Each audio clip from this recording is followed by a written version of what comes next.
Fala pessoal, sejam muito bem-vindos a mais um episódio do 150 Graus, o podcast mais quente da internet. Nossa convidada de hoje é a Helena, que é copywriter da Empíricos. Tô só esperando ela entrar aqui, já já a gente vai começar. Mas o episódio de hoje vai ser sensacional. Para quem não conhece a Empíricos, o coração da empresa é o copywriting, então os caras já faturaram mais de 1 bilhão só nesse modelo de lançamentos, cartas de venda, muito com base em copywriting. E vai ser muito legal, a gente vai fazer uma série de perguntas para a Helena aqui para poder conhecer o modelo do Empíricos, como que é de fato a rotina dessa empresa que tem o copywriting como centro dela. Então, já vi várias perguntas que vocês mandaram ali para a gente fazer para a Helena, mas eu quero passar do início ao fim na estrutura inteira, assim, para a gente poder entender de fato como que é a rotina desde o início da ideia do copy até o final, onde esse copy é lançado. Tem algumas pessoas entrando aí. A Helena já me falou que ela está pronta, então já já ela entra aí. Aí, acabou de entrar.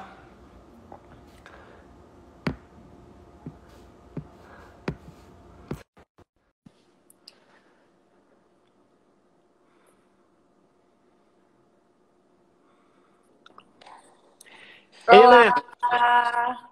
tudo jóia? Tudo, e você? Tudo ótimo. Tô comentando aqui, toda vez para fazer o podcast eu faço uma pautazinha. Para você foi mais fácil de fazer, que eu tenho muita coisa para te perguntar. Ai, que bom! Legal. Show demais. Então, pessoal, vamos começar aqui. Para quem não sabe ainda, esse podcast, depois da live, ele fica disponível no Spotify e no YouTube. Então, vou fazer uma breve introdução minha aqui também. Depois gostaria que a Helena se apresentasse. Meu nome é Igor Gontijo, eu sou sócio do HackerAds. Nós temos um sistema online de otimização de campanhas de Facebook Ads. E toda terça e quinta a gente faz esse podcast aqui, que é o 150 Graus, onde a gente traz pessoas que são referências do mercado digital para poder conversar durante 1 hora aqui e poder passar um pouquinho de valor para a nossa audiência, contando sobre como ganhar mais dinheiro, como faturar, como viver de vendas de produtos digitais. E a Helena está fazendo isso aí há 5 anos na Empíricos. Helena, queria que você se apresentasse e já contasse um pouquinho da sua história, um pouquinho da sua trajetória para a gente poder começar. Tá. Bom, meu nome é Helena De Guidi, eu sou copywriter na Empíricos faz 5 anos, né? Como o Igor falou.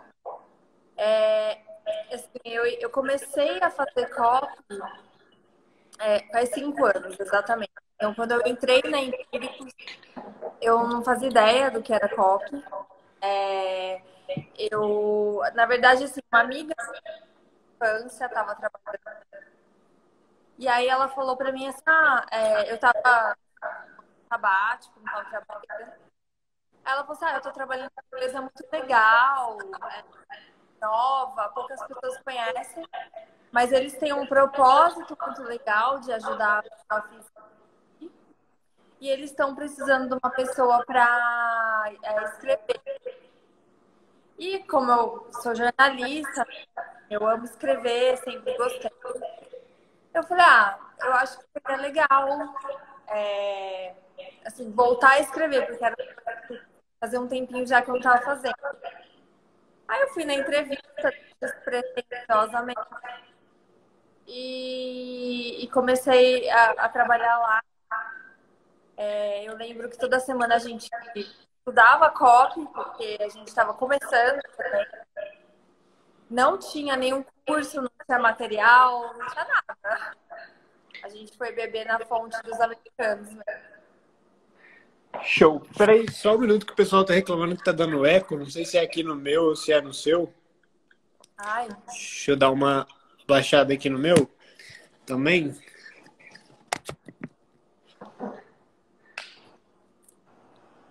Baixei meu volume também. Show. Vamos seguir aqui, qualquer coisa a gente vai mudando aí, pessoal. Mas, Helena, você falou que na época você nem fazia muita ideia do que era. Imagino que 5 anos atrás o pessoal não podia ter muito critério para poder contratar copywriter aqui no Brasil, né? Tinha que realmente pegar a galera e treinar do zero, explicar o que era e Não tinha portfólio Exato. de copy, nada. Era sabia Não. escrever, isso aí. É. Assim, para ser sincera, eu sempre falo a verdade, tá? Não fico inventando, não. Mas, assim, quando eu entrei na Empíricos, eu sabia muito pouco de investimentos também, né? Então, assim, eu não sei se todo mundo que está aqui, enfim, vê, conhece sobre investimentos, mas é um mercado gigantesco. Então, não só eu tinha que estudar copy, como também tinha que estudar investimento, né? Então foi, foi legal, foi bom. Legal. E só para poder saber como que funciona esse primeiro processo assim. Hoje vocês já mudou um pouquinho esse perfil, vocês contratam pessoas mais prontas de copywriting. E quando vocês contratam, como que é esse processo de transição assim para poder emergir no mundo dos investimentos e do copy? Olha, assim, hoje em dia já faz um tempo que a gente não tem vaga de copy aberta. A gente tem uma equipe enxuta, bem enxuta na Empíricos até. A equipe de copy,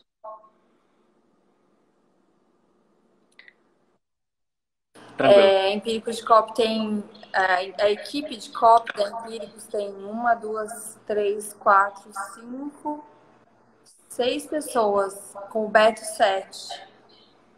Então, hoje o nosso processo roda muito bem, assim, né? Então a gente não está contratando ninguém.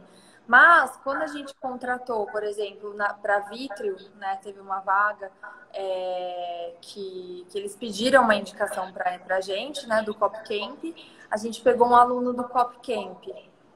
Então, hoje é muito mais fácil, porque, primeiro, a gente tem o nosso treinamento, né? Então a gente treina copywriters, a gente já a gente está na terceira turma. Então, no Copycamp, no final do curso, tem um concurso. E nesse concurso, os alunos escrevem para produtos da Empíricos. Então ali a gente já consegue encontrar alguns diamantes brutos, sabe? De pessoas que, independente se sabem muito ou não sobre investimentos, pegaram a essência de como a Empíricos é. Então, assim, quando a gente contratou, teve que indicar, recomendar alguém, a gente recomendou alguém do curso. Legal. E Helena, eu até vi ó, as perguntas que o pessoal mandou no seu perfil ali. Muitas são relacionadas a várias etapas do processo de copy, né?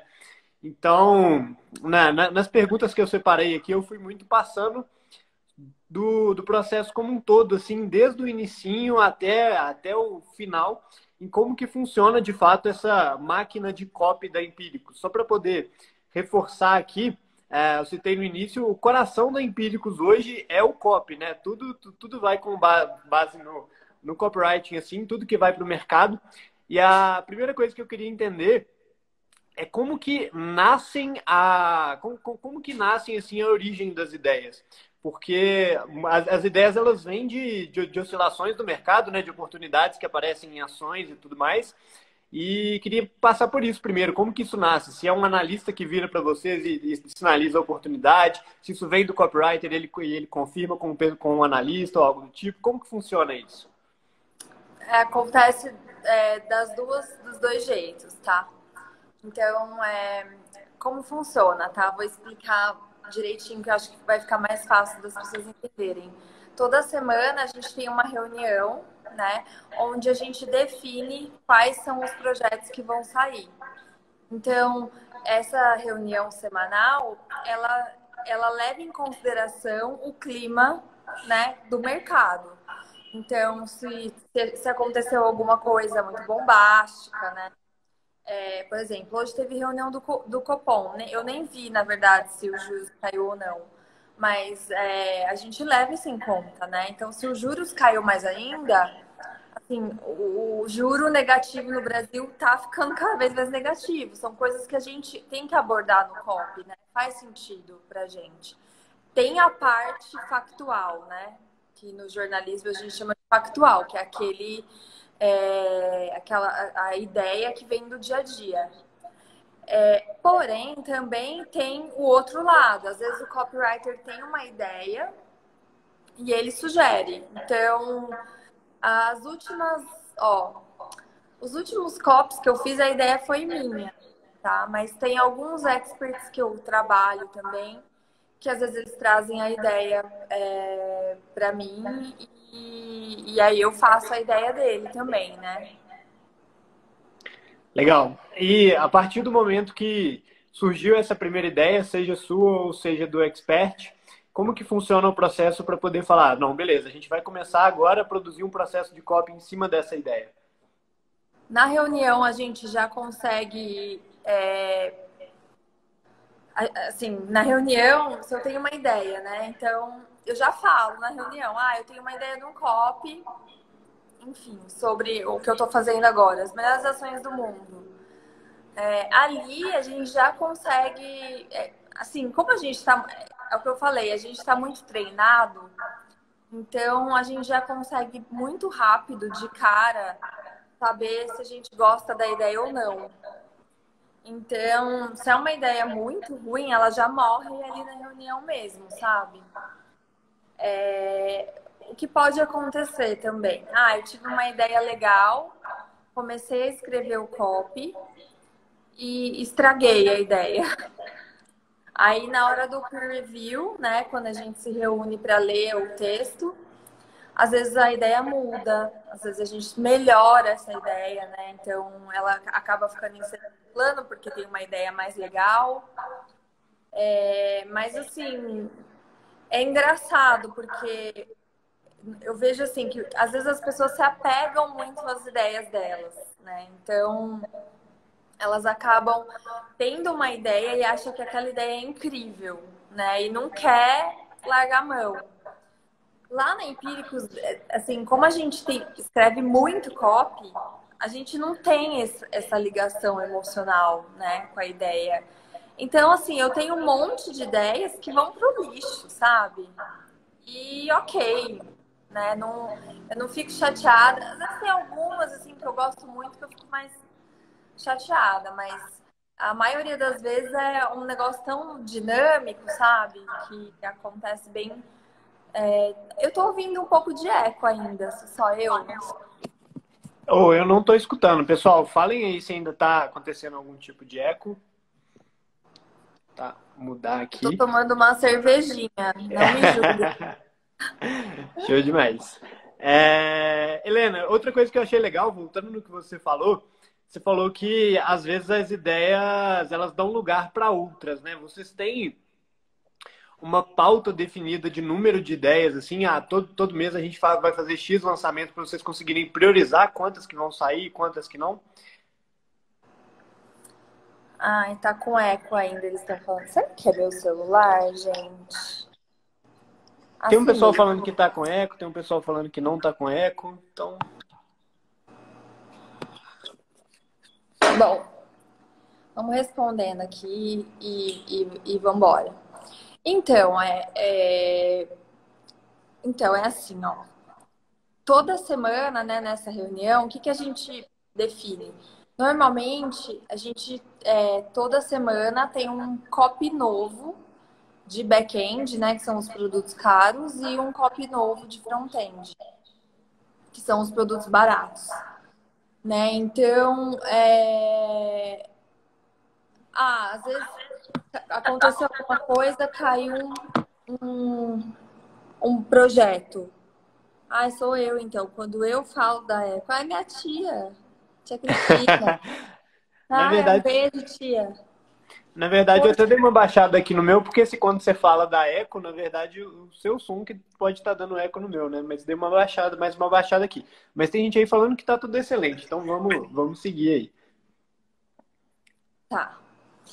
Então tá. Então vamos lá. Então, às vezes, aconteceu alguma coisa e caiu um projeto. Aí a gente tem que tirar uma ideia da gaveta ali, da cartola, né? Uma ideia nova e fazer copy rápido. Então, a gente tá, assim, não é nenhum problema pra gente, sabe? É tranquilo. Legal. Imagino que deve acontecer uns casos, tipo, a delação da JBS, o mundo acaba e aí na Empíricos deve bagunçar tudo também, né? Bagunçar assim, deve virar uma correria para poder lançar campanha nova. Assim, esse tipo de notícia eu não vejo tanto impacto. O que é, assim, por exemplo, a pandemia, né? O coronavírus. A bolsa estava 108 mil pontos, foi para 62, né? Muito rápido. Eu tinha copies prontos de bolsa 108 pontos, né? Copies super agressivos, de ganância, né? Naquele momento, esses projetos todos ficaram pausados, né? Então, quando o mercado muda muito absurdamente, né? Daí a gente tem que. As pessoas não estão mais preocupadas em ganhar dinheiro, elas querem proteger o que elas têm, né?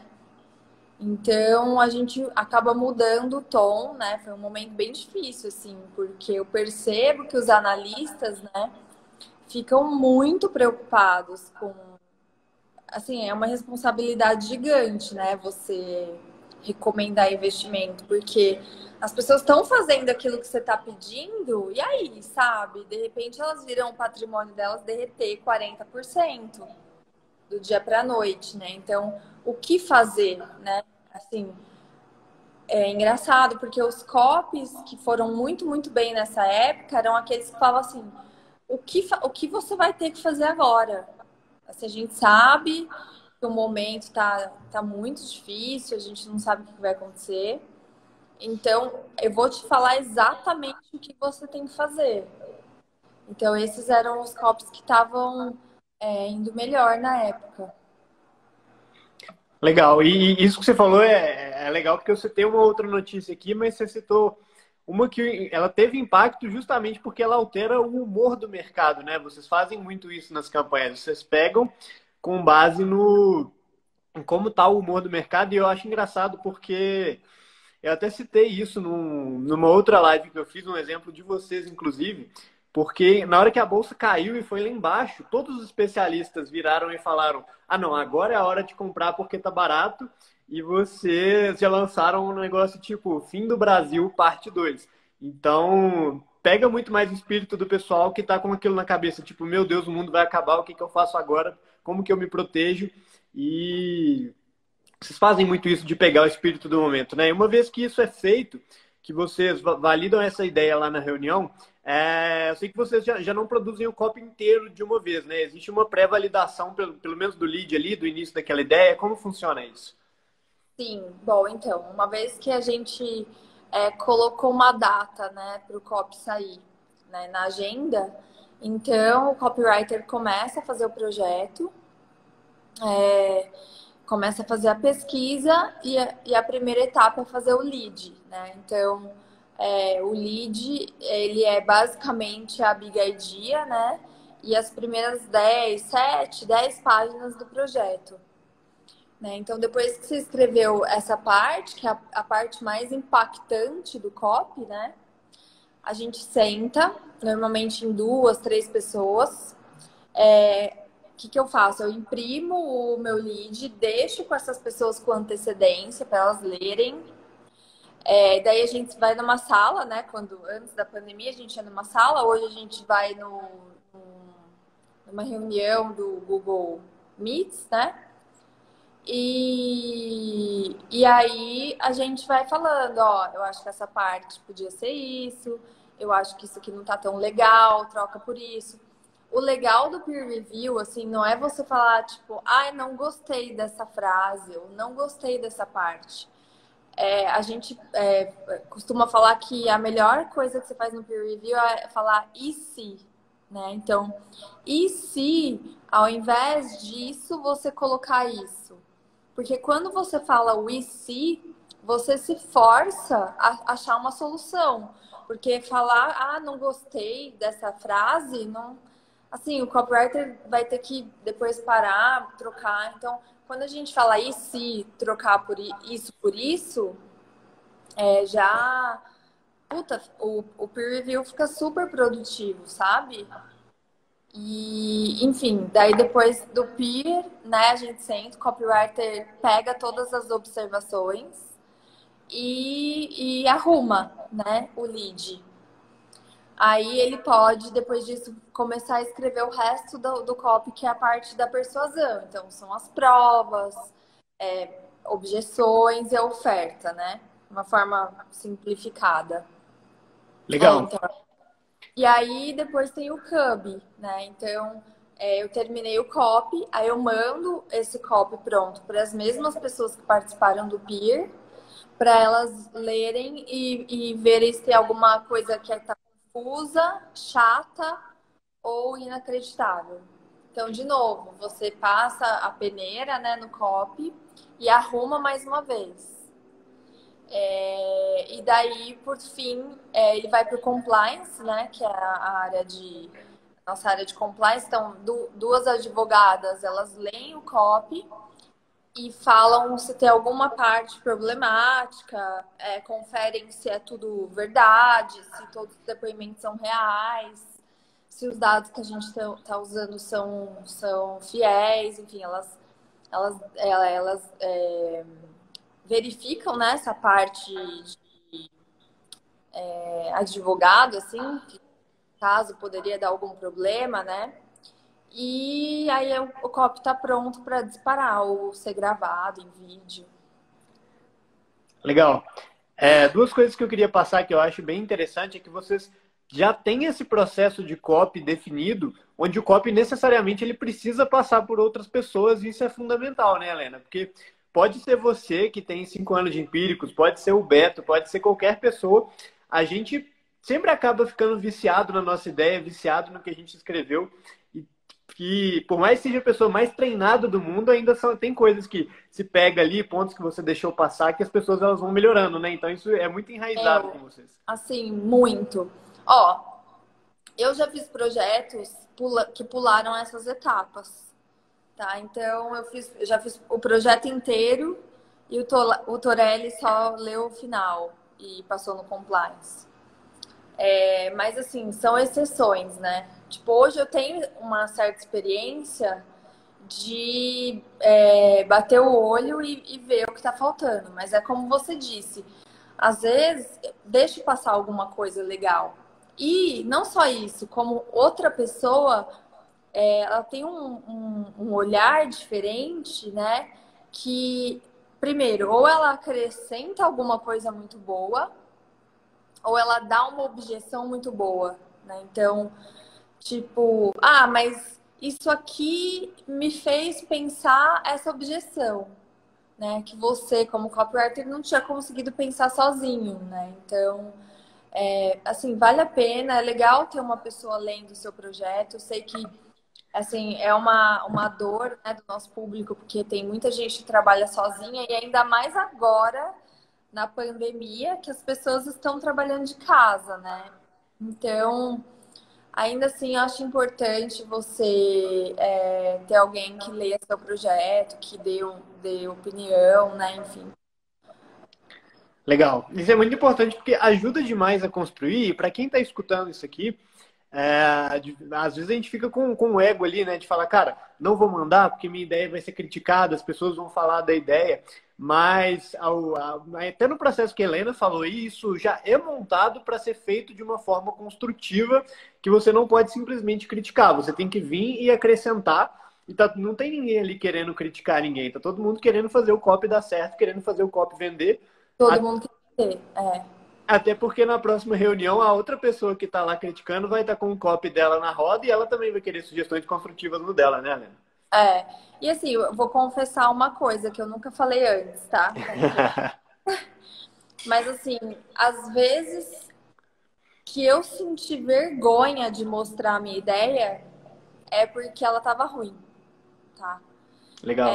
E quando eu tinha vontade de mostrar ela para as outras pessoas, é porque eu achava que tava boa e tava mesmo, né? Então, quando você sentir vergonha do seu copy, que às vezes acontece, normal.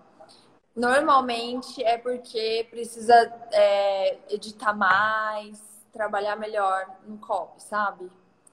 E já aconteceu comigo várias vezes, assim, eu não tenho vergonha de falar isso, que às vezes eu fiz um copy e falei, puta, meu, não me orgulho desse projeto, sabe?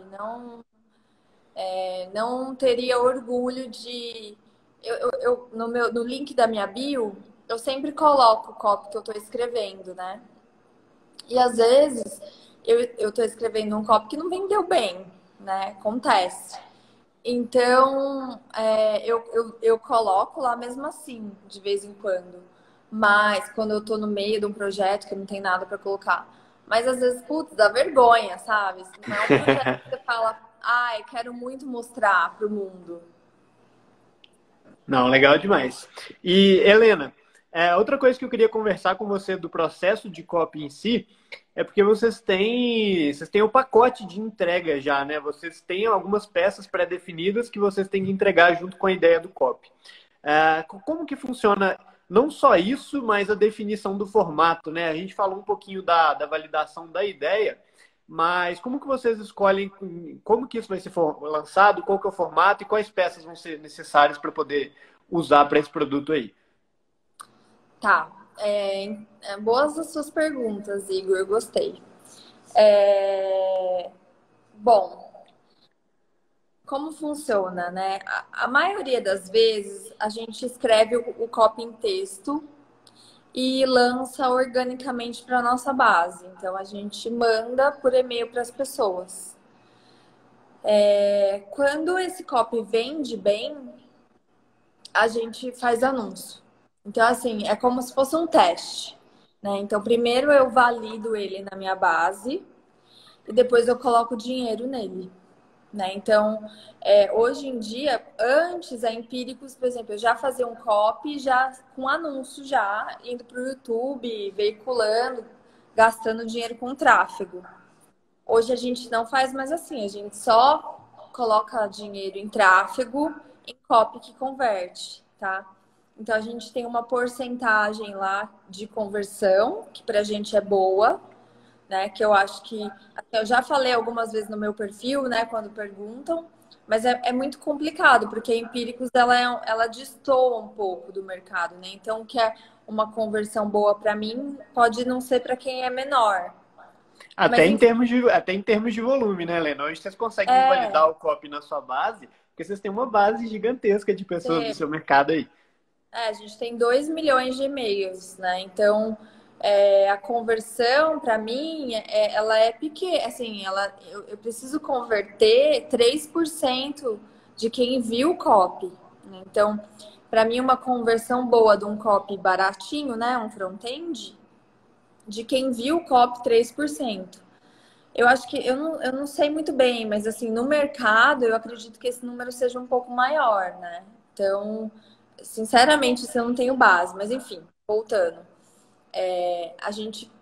Se o copy funcionou, eu faço anúncio no YouTube, no Instagram, no Facebook, faço um monte de banner, faço todos esses textos eu vou escrever depois do copy, né? Agora, quando o Beto vira e fala assim, ó, nós vamos fazer um lançamento, uma fórmula de lançamento, né? Com captação, ou seja, eu vou captar, eu vou gastar com tráfego antes do copy ser validado. Aí eu tenho que fazer, eu faço o processo inverso. Então, eu faço o anúncio primeiro, aí a gente anuncia, cria uma hot list, né? Uma lista especial para aquele lançamento. E aí eu faço a fórmula de lançamento tradicional. Os 4 vídeos.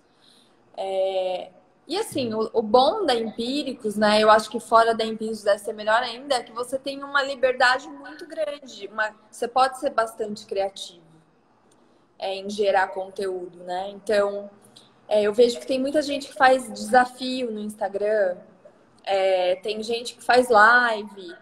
Então, assim, você pode propor, a gente tem bastante liberdade de propor o que for, né? Então, quero fazer pesquisa com a lista, eu quero fazer uma live, eu quero fazer um Telegram onde eu vou postar quiz. Então, o conteúdo que eu vou gerar como copywriter meio que vem de mim, assim, eu posso sugerir tudo. Então, aí, por exemplo, esse lançamento das melhores ações do mundo, uma landing page que a gente fez, a gente está fazendo com um quiz, que é uma coisa meio nova, assim, eu não vejo normalmente, né? Então, a gente gosta de inventar moda, a gente gosta de fazer anúncio diferente, sabe? Então, agora, assim, é muita coisa. Tipo, eu até tava. Tem um copy meu rodando no YouTube, anúncio, que é a ação do segundo semestre, a melhor ação para o segundo semestre, né? E todo dia tá saindo e-mail, às vezes 2 vezes por dia, né? Então, você tem que ter criatividade, sabe? Para fazer e-mail novo do mesmo tema, né? Então, eu acho que copyright é um trabalho bastante criativo. Legal. Eu até tinha visto essa postagem que você fez, linkando com isso. Quando vocês lançam o copy e ele está vendendo bem, vocês prolongam a duração que a campanha teria e aí você produz mais materiais, é isso? Uhum, sim. Enquanto ele converte, ele sai. Entendi.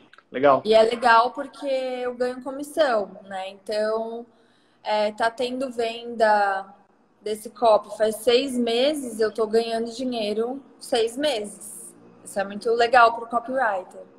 Legal. Outro ponto que eu queria voltar, que você falou que eu achei interessante, é que em algumas ocasiões vocês optam pelo processo de lançamento, né, de fórmula de lançamento mesmo. Em outras ocasiões, não. Como que isso é definido? Isso já é do perfil do produto, que ele já é para ser perpétuo ou ele é para ser fechado? É do perfil do expert? Como que funciona essa definição entre ser lançamento ou não? Normalmente hoje a gente, por exemplo, se um copy vai muito bem, a gente às vezes, um copy puro, né? A gente às vezes transforma ele no lançamento. Às vezes a ideia vem do Beto mesmo, falar, nós vamos fazer um lançamento de esse das melhores ações do mundo, o Beto pediu, né? E a gente está fazendo. Então, algumas ideias vêm deles, né? Do mercado, de como está o clima, vamos explorar isso, porque isso está quente. Agora, tem outros casos, por exemplo, o Larry Granville, né? Não sei se você conhece ele, ele é um expert de leilões de imóveis. E eu faço copy dele na Empíricos. Então, o Larry, a gente já sempre faz lançamento com ele, né? Então, a gente capta porque é um produto que vende bem, que é muito bom, ele é muito bom. Então, vale a pena fazer lançamento. Porque, assim, lançamento, não sei se você já fez algum, é muito desgastante. Você fez, né? Sim, sim. Eu vi no seu perfil. Assim, você sabe o que eu tô falando. É muito desgastante. É um risco muito grande, né? Então, porque às vezes você está investindo antes de saber o resultado. Então, cada vez mais é interessante você lançar um produto que você sabe que vende. Porque senão você tá tomando um risco bem grande assim de dar errado. Assim, já aconteceu uma vez, daí, assim, já aconteceu mais de uma vez. Às vezes a gente investe uma grana e fica no 0 a 0 ou ganha um pouquinho, sabe? Não é o que você quer, né? Você quer vender milhões, né? Então, eu percebo assim que a gente faz fórmulas de produtos e temas que a gente tem assim uma certa certeza que vai dar certo. Legal. Outra coisa que eu acho interessante da gente comentar aqui é que geralmente quem faz fórmula de lançamento faz o produto, ele se encaixa na lógica da fórmula de lançamento, né? Na abertura de vagas e o próprio produto já tem turmas fechadas, então ele já funciona assim. Mas me corrija se eu estiver errado, o palavra do estrategista ele é vendido de forma perpétua, né? Ou não? Na verdade, todos os produtos da Empíricos são, porque eles estão disponíveis na loja. Se você quiser entrar lá e comprar, você compra. Agora, lançamento perpétuo, né? A gente não faz. A gente A pessoa até. Na verdade, o que acontece é. Vamos fazendo os anúncios, a pessoa vai caindo na nossa base e vai recebendo os copies todo dia, né? Mas fazer um lançamento eterno, assim, a gente não faz, não. A gente vai mudando bastante. Porque, assim, enquanto tá convertendo, aquele negócio rola. Parou de converter, a gente troca, sabe? Não tem por que ficar mantendo. Legal, porque isso que eu queria comentar que eu acho interessante, porque vocês. Tem gente que faz o lançamento, mas lança o produto em si, né? Eu vi lá o Fim do Brasil, parte 2, por exemplo, que ele tinha uma oferta, mas o produto central ali era a palavra do estrategista, né? E vocês Uhum. nem sempre lançam só o produto em si, mas vocês lançam o copy, né? A ideia e colocam ela no mercado no período ali enquanto ela vende. Então vocês fazem meio que um lançamento perpétuo mesmo, igual você falou ali, de tá lançando não o produto em si, mas novas ideias sempre sobre o mesmo produto que está vendendo perpetuamente, né? Assim, a Empíricos tem um cardápio de produtos. Se você entrar no site lá e ver, acho que chama produtos mesmo, ou séries, você vai ver todas as séries que a gente tem. E todo mês, então assim, todo mês tem copy novo dessas séries. De todas? Não, mas assim, tem algumas, né, que são as best sellers, a gente tem ideia nova e copy novo todo mês, às vezes toda semana, né? Então, o copy foi bem, ele continua vendendo até ele parar de converter. Então, ele parou de converter, a gente coloca outro no lugar. Ou uma coisa legal também que às vezes acontece, para não cansar, é você trocar o lead, né? Então, o copy é o mesmo, mas a gente faz um re-lead, né? Que a gente fala, que é um lead novo para aquele mesmo copy. Então, só para dar uma. É um copy vendedor, ele converte. Então, dá uma carinha nova para quem já viu aquilo, falar: opa, isso aqui eu não vi ainda. Porque cansa, sabe? Assim, chega uma hora que você não impacta mais gente nova, né? Então é um negócio bem nichado. Chega uma hora que você não impacta mais gente, não. Então, se a pessoa já viu aquilo, ela fecha imediatamente. Em qualquer copy, de qualquer setor, de qualquer área, se a pessoa viu aquilo já e não comprou, ela vai fechar, ela não vai te dar, e vou dar uma segunda chance, sabe? Por isso que você tem que ficar mudando de ideia sempre. Legal. Eu só acho muito interessante porque acontece sempre isso, né? Em qualquer coisa de marketing digital, de você estar rodando o produto e ele parar de vender. Mas tem Uhum. muita gente que cria umas teorias na cabeça deles que é assim, ai, não, o meu mercado inteiro já viu esse produto aqui, as pessoas não estão mais comprando esse produto, o mercado não gosta mais do produto. E às vezes só de você trocar a ideia, trocar a forma de expor, trocar o anúncio, porque o que o cara está enjoado de ver ali é o anúncio, é o marketing que você está fazendo. Se você colocar isso com uma roupagem nova, um anúncio novo, uma campanha, outro vídeo, outra edição, outro cenário, pega outra pessoa para poder falar, você muda a campanha inteira e por mais que seja o mesmo produto que antes estava vendendo e parou de vender, o que quer dizer que existe demanda por aí, você dá uma renovada na campanha sem necessariamente, não necessariamente é culpa do produto, né, Helena? Não é a culpa do produto. A culpa não é do produto. Copy, entendeu? Assim, se for um produto vendedor, tá? Se tiver uma boa conversão histórica, muda o copy, sabe? Porque eu vou dar uma ideia, um exemplo bem interessante. Hoje como eu falei, né? Tem um copy meu que tá vendendo bastante o da melhoração do segundo semestre. E tá rodando anúncio no YouTube. Tem um anúncio que tá indo muito bem e tem um segundo lugar. Eu gravei 5, né? Então, o que a gente vai fazer? A gente vai pegar os 2 melhores e vai regravar. Aí, o que eles vão fazer? Eles vão colocar lettering, né? As palavras grandes. Vão colocar imagem de banco de imagem. A gente vai gravar um com outro cara, com uma outra pessoa. Então, assim, o texto eu sei que tá dando muito certo. O que eu vou fazer é trocar a cara dele, entendeu? Então, assim, você não precisa nem, às vezes, fazer um copy novo. Troca o layout, troca a cor, troca a pessoa, troca, sabe? Só de você trocar, eu garanto, assim, ela garantia sou idiota. Assim, experimenta, testa trocar, porque, assim, eu acredito, né, não posso garantir, mas eu acredito que se é um produto e um copy vendedor, vai vender. Legal. Até para os gestores de tráfego aí, quando a campanha para de converter, muita gente coloca a culpa no público em si, né? Às vezes o cara tá com o público convertendo ali, que parou de converter, e aí a culpa é do público, eu vou trocar o público.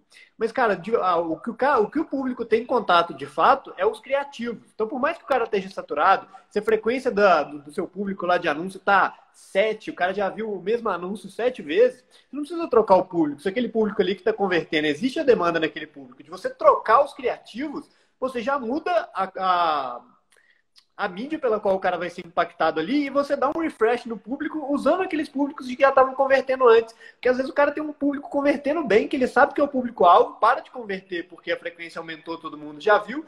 Aí o cara começa a criar essas teorias. Não, o público saturou. Não, o meu produto parou de ter demanda no mercado. E às vezes tudo que o cara precisa é de uma ideia nova, de um impacto novo. E isso a Empíricos faz muito bem. Total, total. A gente faz mesmo. E assim, por que que a gente faz? Porque, assim, você tem que ter disposição e eu sei que não é a realidade de todo mundo. Mas, assim, hoje eu perguntei, e aí, como é que estão os anúncios, né, pro pessoal do tráfego? Eles me passaram um relatório e tudo mais. Eu poderia não perguntar. Aí eu falei, puta, vamos fazer anúncio novo? Vamos. Então, assim, eu vou separar um tempo para fazer anúncio novo. Eu vou pegar o analista, eu vou pegar a equipe de vídeo, eu vou pegar o estúdio, sabe? Eu sei que não é fácil, é complicado, porque muita gente tem que locar a equipe de vídeo, enfim, não tem, né, disponível. Mas que seja você colocar o lettering, igual eu falei, imagem de banco, ou fazer em texto mesmo, que é mais rápido. Só de você testar, né? Tentar mudar, porque já aconteceu de ter lançamentos meus que eu fiz 5 anúncios e nenhum foi bom. E aí eu fiz mais 5, um foi bom. Daí eu fiz mais 5, aí o outro foi bom. Então, assim, não sei se você manja de tráfego, mas para você escalar, você precisa ter pelo menos um anúncio muito bom, né? Para você conseguir escalar ele para mais gente. Então, eu já fiz lançamento que eu escrevi 20, 30 anúncios diferentes. Meu, assim, é foda, porque você tem que achar assunto, sabe? E, os primeiros 5 segundos ali, você tem que dar uma porrada, um soco na cara do cara. Então, tem que ser bem... É um trabalho desgastante, né? Como a gente estava falando. Fazer uma fórmula, de acompanhar os dados, de ver o que está dando certo, o que não está. Vamos por um caminho. Então, só assim, desculpa me alongar, mas falando desse lançamento que eu estou fazendo agora, né? Um lançamento para você investir fora do Brasil, né? Então, é um tema que eu acho muito interessante, assim, acho muito legal. E eu escrevi criativos bem diferentes um do outro. E para minha surpresa, o criativo que mais está convertendo é um que está falando da vacina do Covid, sabe? Porque tem empresas americanas que estão fazendo a vacina e são listadas na bolsa. Né? E elas, explodiram, sabe? Lucraram 3.000% em 2020. Então, aí você sente, falei, putz, se esse anúncio que está indo bem, o CPL1, eu vou falar sobre isso, né? Porque é isso que o público está querendo ver, é isso que o público está afim de ver. Então, também ter essa sensibilidade de você usar o quanto o criativo foi bom para fazer o copy. Legal. E, pessoal, só citando aí essa questão, como que a gente faz na prática aqui, tá? Porque tem muita gente que fica, não, mas a Empíricos tem as oscilações do mercado e eles fazem lançamento de investimento e esse negócio de trocar copy funciona com eles. Isso aí foi um negócio teve esse negócio que eu falei do lançamento do produto perpétuo que vocês fazem, lançando só ideias novas. Foi uma coisa que me deu um insight bem legal na época que eu vi. E isso que a Helena falou, de trocar os criativos, trocar a página, o layout do copy, só para colocar em outra realidade, qual que é o nosso caso aqui? O nosso caso ele é um sistema online que faz gestão de anúncios no Facebook. A gente faz exatamente a mesma coisa. A gente tem uma reunião toda semana, onde dessa reunião tem que sair 7 ideias novas de criativos. Porque igual a gente falou aqui atrás, o que satura não é o público, o que satura não é o produto, o que satura é o que você está mostrando para o cara. Então, só de você ter ali criativos novos, você roda isso. Então, página também, na hora que para de converter, a gente muda o layout da página, muda a cor, muda tudo, e o negócio volta a converter. Eu tive essa experiência essa semana, inclusive, que a gente mudou o layout inteiro da nossa página, gravou anúncios novos, colocou para rodar. Mesmo os públicos de campanha, mesma verba, o negócio voltou a converter de novo, porque eu mudei o impacto que eu estava tendo no cara ali. Uhum. Bem isso mesmo. Show de bola, Helena. Vou passar para as perguntas do pessoal aqui agora. Então, Oba! daqui a pouco o Instagram tá cortando nossa cabeça aqui. Nossa, já são 7h46. Já são Você fala, 7h46. hein, Igor? Oi? Você fala, hein? Falei que eu tava com muita coisa para te perguntar, ué. Olha lá. O Guilherme Oliveira perguntou se você acredita em estruturas de copy ou se a partir da sua experiência isso não é tão relevante assim. Estrutura de copy? O que será que ele quis dizer com isso? Tipo, template? Acho que é tipo uns templates de estrutura, assim, tipo, aqui você vai fazer o lead, aqui você vai fazer isso, aqui vai ser a oferta, e tem umas estruturas mais engessadas, assim. Se você acredita nisso, ou se a partir da sua experiência isso não é tão relevante, não funciona tão bem, tem que ser algo mais livre, assim. Eu acho que foi isso que eu entendi da pergunta dele.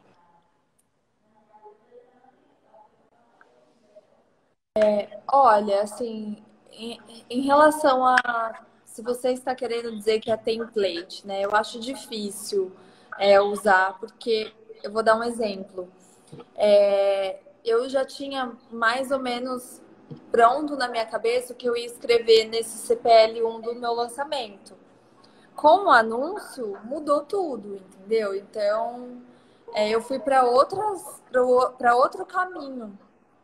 E nesse caminho novo, eu tive que ir pensando, repensar no meu roteiro, né? Então, nesse sentido, se você seguir uma estrutura pré-feita, eu acho que não.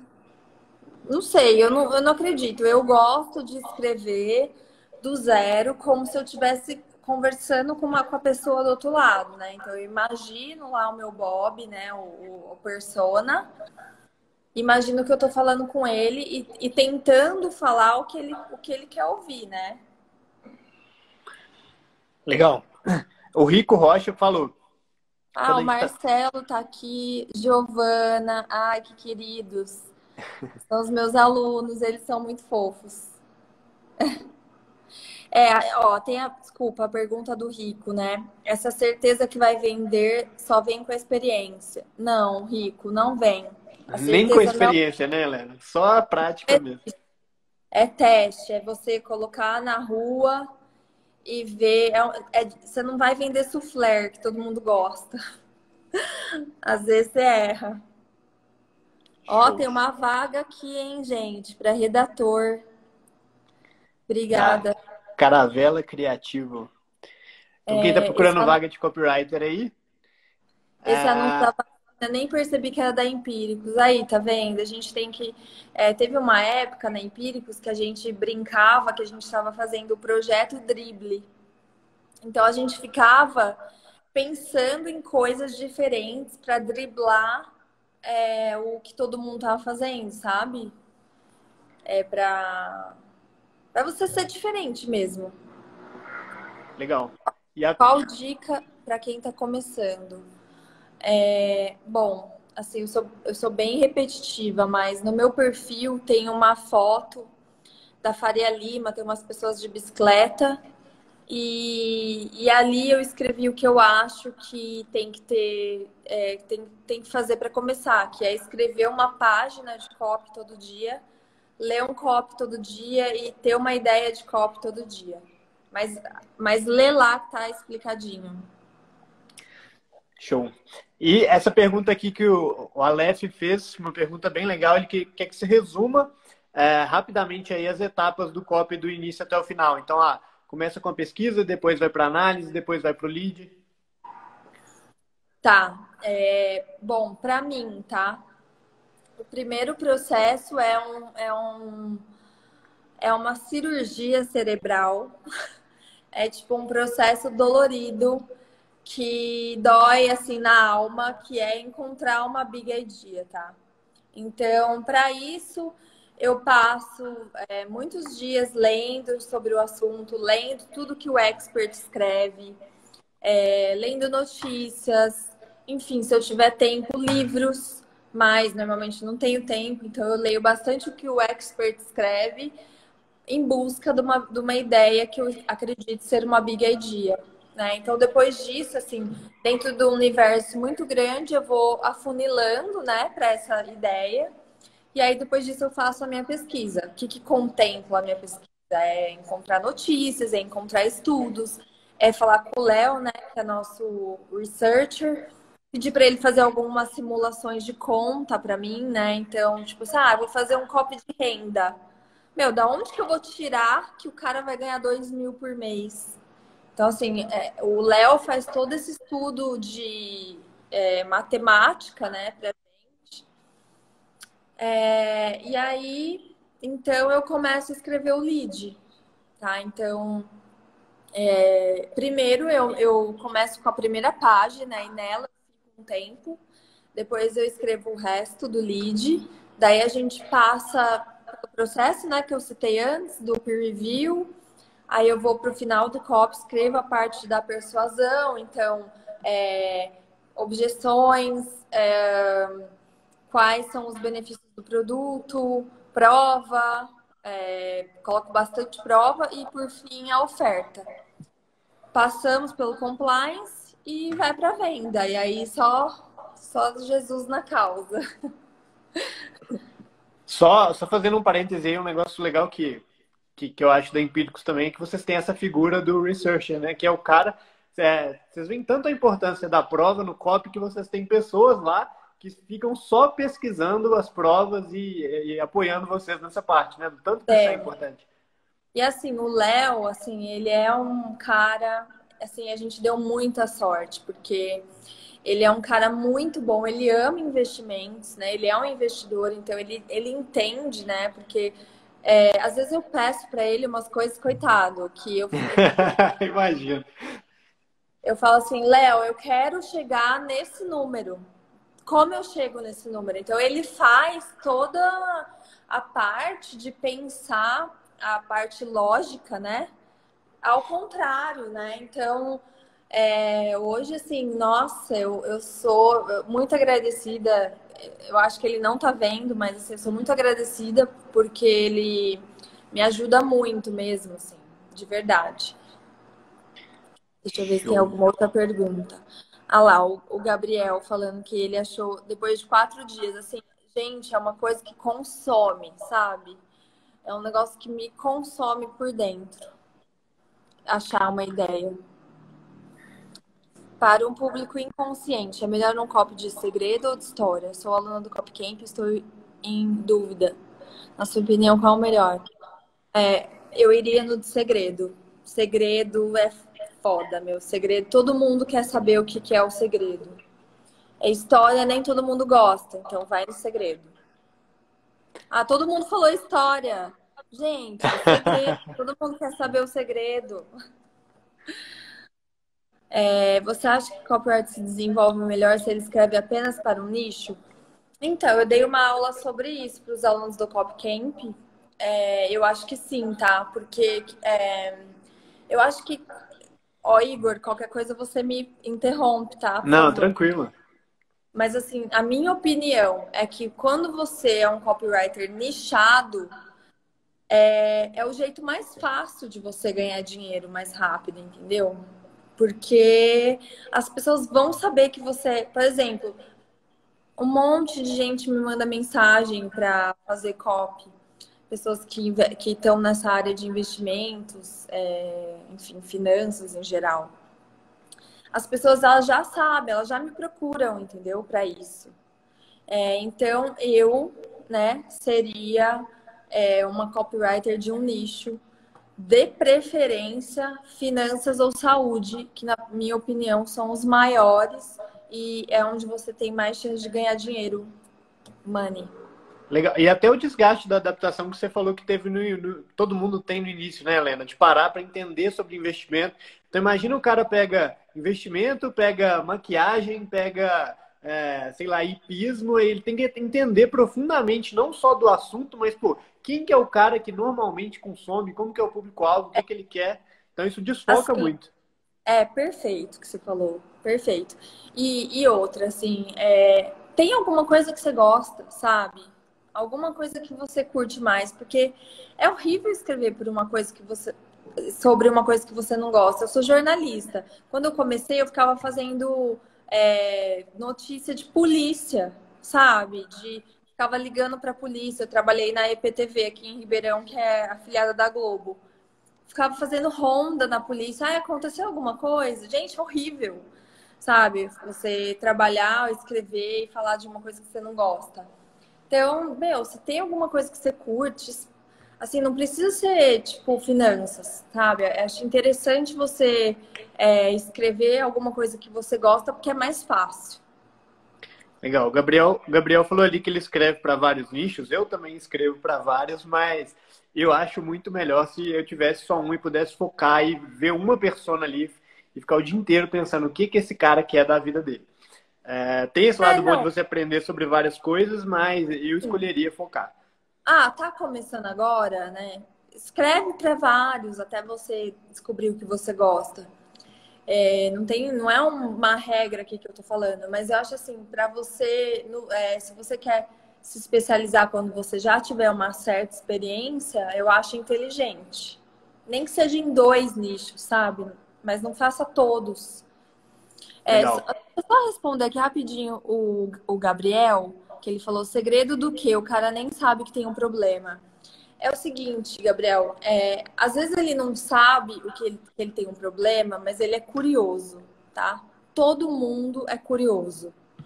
Escreve, assim, todo mundo quer prestar atenção na conversa da mesa do lado. Todo mundo quer ouvir a briga do vizinho. As pessoas são curiosas. Então, o copy de segredo, ele aguça essa curiosidade. Se eu fosse ter que escolher entre fazer um de história e um de segredo, eu começaria com o de segredo, no caso da G, que eu não sei o nome dela. Isso aí é legal, tem até um exemplo bom para isso, mas vamos supor que você está vendendo um copy de saúde para o nicho de, sei lá, para um produto de colesterol alto. O cara, você não pode falar no copy de colesterol alto, porque o cara sabe que não tem, mas você pode falar, tipo assim, descubra a doença silenciosa que está matando homens de 40 a 50 anos, sacou? Isso aí, você sabendo o perfil do público-alvo, você consegue puxar ele no segredo, mesmo sem ele saber que ele tem um problema. Helena, eu vou ter que encerrar aqui, o Instagram já está com um contador para cima de mim aqui, querendo encerrar. Ai, vamos tirar uma foto! Vamos tirar o print aí, galera. Tira o print, reposta, posta aí no Stories, que quem postar, eu vou repostar vocês.